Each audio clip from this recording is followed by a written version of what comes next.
अब प्रेमियों, रुक्मिणी जी के यहाँ पर समय आने पर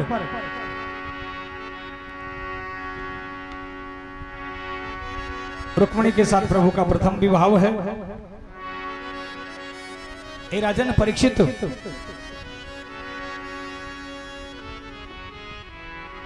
देखिए चाहे पिता हो, चाहे मां हो, चाहे भाई हो, हर पिता अपनी पुत्री के लिए चिंतित रहता है, हर भाई अपनी बहन के लिए चिंतित होता है।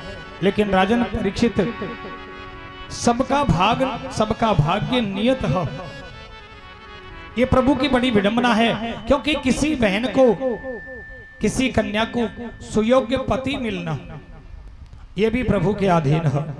कोई न कोई पूर्व जन्म का संबंध निर्धारित है, तभी जाकर के सुयोग्य पति, सुयोग्य घर, अच्छा वर प्राप्त होता है। देखिए ना, आप सांसारिक लोगों पर मत जाइए, आप युगों पर जाइए, चाहे सतयुग देखो, चाहे त्रेता देखो, चाहे द्वापर देखो। आपने राम कथा सुनी, जगत जननी जानकी महाराज जनक की बेटी थी और चक्रवर्ती राजा दशरथ की बेटे की बहू थी, लेकिन उसको भी वन में भटकना पड़ा। देखिए, वही एक भगवान नारायण है, एक भगवान विष्णु है। भगवान नारायण के यहाँ लक्ष्मी जी नित्य प्रति भगवान के चरण दबाती, और इधर वही जगदम्बा स्वरूप भगवान शिव की एक अर्धांगिनी रही सती, जो जवानी में ही अपना शरीर छोड़ गई।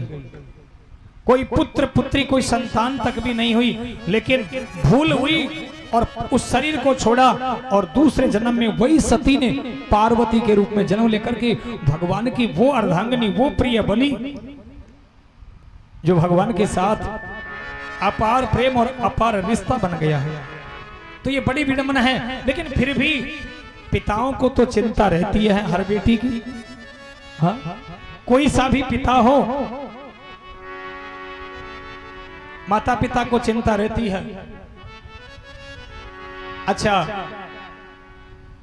यहां पर भी अपन देखते हैं, यानी कहीं की भी घटनाएं देख लीजिए, बेटी जब सयानी हो जाती है, विवाह के योग्य हो जाती है, तो प्रेमियों, कई पिताओं का तो ऐसा सौभाग्य होता है कि महीने 2 महीने कहीं घूमे और अच्छा सा योग्य वर मिल जाता है, तुरंत रिश्ता और तुरंत शादी हो जाती है। और कई माता पिताओं का ऐसा दुर्भाग्य रहता है, 3-3, 4-4, 5-5 साल हो जाती है, लेकिन रिश्ता नहीं बैठ पाता। चाहते सब हैं अच्छा रिश्ता, लेकिन ये सब भाग्य की बड़ी विडंबना है। लेकिन पिता तो यही सोचता है कि मेरी बेटी को अच्छा वर मिले, अच्छा घर मिले, यही अपेक्षा रहती है। तो प्रेमियों, एक परिवार में एक श्रीमान जी की एक बेटी और एक बेटा। बेटी ना अधिक सुंदर थी, ना अधिक कुरूपी थी। पिता बड़ा चिंतित रहता। बेटी जब 18 साल की होगी, 19 साल की होती आई, विचार करता कि मेरी बेटी के लिए कोई अच्छा सा रिश्ता मिल जाए।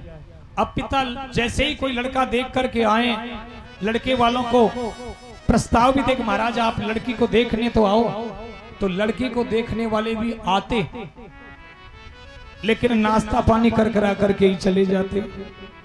हाँ, कई हैं जो लड़का एक बार कुछ हो गया तो अहंकार। प्रेमियों, लेकिन ध्यान रखना चाहिए, रिश्तों में पैसों को प्राथमिकता नहीं देनी चाहिए। रिश्ता वो बेटी का चयन करना चाहिए, और बेटी कैसी हो, यदि उसमें कुछ यानी सुंदरता के प्रति कुछ थोड़ी बहुत कमी हो, चाहे थोड़ी सी, कई देख लेते क्योंकि सबको सद्गुण तो नहीं मिलते, सर्वगुण संपन्न तो केवल परम शक्ति भगवान की जो शक्तियां हैं वही हैं, बाकी सांसारिक लोगों में तो कोई न कोई कमी है। किसी को भी देख लो, चाहे पुरुष हो, चाहे कन्या हो, चाहे बेटा हो या बेटी, तो ऐसा नहीं है कि लड़का यदि आपका हाइट अच्छी है तो बेटी भी ऐसी ही इतनी हाइट की मिले, बेटा सुंदर है तो बेटी भी ऐसी सुंदर मिले। फिर इसलिए बेटी के गुणों को देखना चाहिए, यदि ऐसे कोई अहंकार बस कोई रिश्ते भी आते हो तो उनसे क्षमा प्रार्थना कर ले कि मुझे ऐसा परिवार नहीं, मुझे ऐसा परिवार मिले, बेटी मुझे ऐसी मिले जैसे मैं मेरी बेटी को विदा कर रहा हूं। ऐसी बेटी मिले जो हमें वृद्धावस्था में प्रेम दे। तो प्रेमियों, पिता बड़ा चिंतित, लड़के वाले आते लेकिन प्रेमियों देख करके चले जाते और जवाब ही नहीं देते। पिता बड़ा दुखी, कभी कभी तो रोने लग जाता कि मेरी बेटी के भाग्य में पता नहीं क्या लिखा है, कैसा वर है। बेटी भी चिंतित रहती, क्योंकि 15-20 दिन महीने भर में कोई न कोई रिश्ते आते, लड़के वाले देख करके चले जाते और लड़के वालों की स्थिति देखते ही हैं। अच्छे परिवार के जो होते हैं वो रिश्ता देखने जाते हैं तो वहां उसकी इज्जत का भी ख्याल रखते हैं, सोच समझ करके कहीं गुप्त रूप से देखने की कोशिश करते हैं। और जो अहंकारी होते हैं वो देख करके बेटी को रिजेक्ट करके भी आ जाते हैं। लेकिन उस पिता पर क्या बीतती होगी। ऐसे अहंकार बस किसी रिश्तेदार को जाकर के, चाहे वो रिश्ता नहीं बनाओ, लेकिन फिर भी उसके स्वाभिमान को ठेस तो नहीं पहुंचानी चाहिए। हाँ? आज पिता बहुत दुखी था। आज वो चलता चलता पास में एक आश्रम था, उस आश्रम पर गया, एक महात्मा जी से जाकर के कहा कि महाराज मेरी बेटी का रिश्ता बैठ नहीं रहा है, कोई कुछ बताओ ना आप ही। महात्मा जी कहने लगे भैया रिश्ते तो आते होंगे ना, कि हाँ रिश्ते आते क्या है, रिश्ता तो मैं ढूंढता हूँ, लेकिन जिनको मैं बुला करके आता हूँ बेटी को देखो आगे बात बढ़ाऊं, लेकिन वो दोबारा आकर के और कोई जवाब ही नहीं देते। आज भी एक बेटी को देखने के लिए एक परिवार आ रहा है। महाराज आज रिश्ता बैठ जाए तो बहुत अच्छी बात है।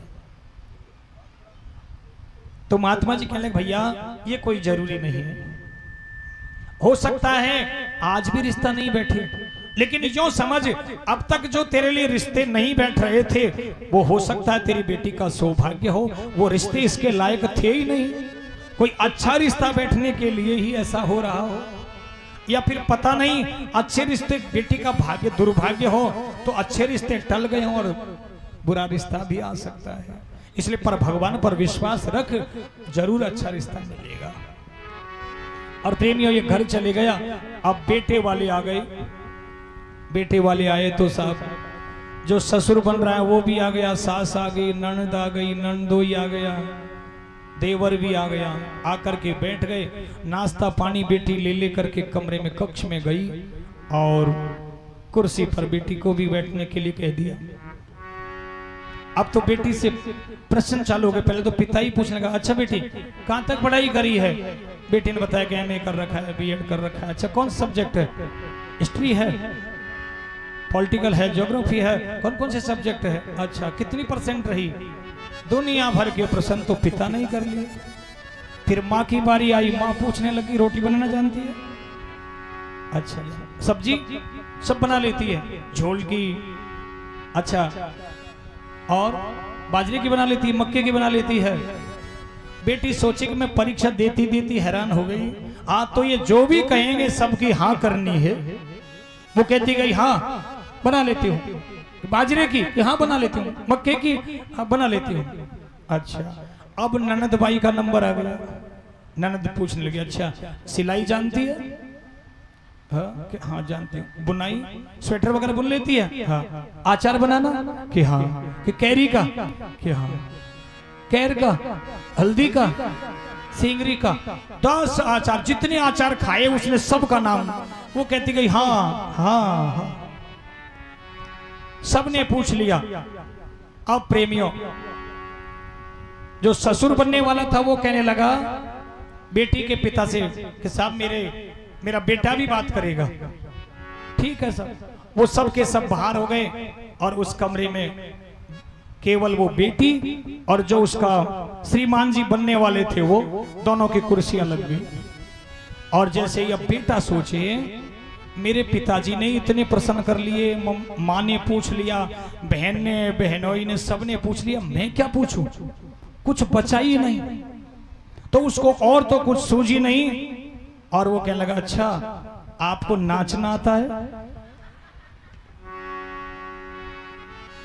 आप बेचारी कहे कि हाँ आता है। ठीक है ठीक है।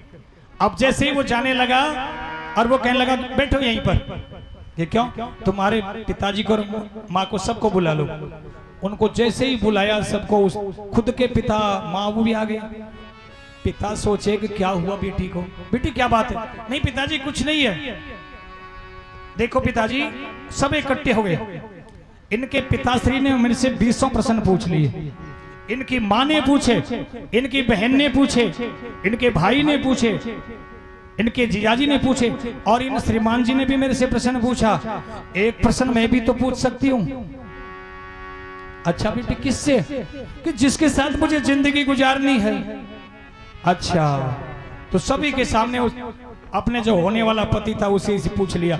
श्रीमान जी आपने मेरे से पूछा कि आप नाचना जानती हो, और मैंने कहा कि हाँ नाचना जानती हूँ। अब मैं आपसे पूछती हूँ, आप तबला बजाना जानते हो क्या? अब तबले वाले तो हमको ही बहुत मुश्किल से मिलते हैं। कहाँ मिलेंगे तबला वाले लड़के? अब लड़का चुप हो गया कि तबला तो तबला मेरा काम। लड़की कहने लगी तबला बजाना नहीं जानते? जब मैं नाचूंगी तो तबला क्या तेरा बाप बजाएगा क्या? हा? जाओ यहां से, ऐसे लोभियों के साथ में मुझे रिश्ता नहीं करना है। बेटा बेटी का जो पिता था वो हाथ जोड़ करके, नहीं पिताजी ऐसे लोभी और लालचियों से मुझे रिश्ता नहीं करना है। मुझे वो रिश्ता, मेरा रिश्ता वहां हो जहां मेरी जरूरत हो, जहां मेरी आवश्यकता हो, जहां केवल मेरे चरित्र को समझे, मेरे भाव को समझे, मेरे हृदय को समझे। जो ऐसे लालची उनके साथ रिश्ता नहीं। पिता की आंखों में आंसू आ गए।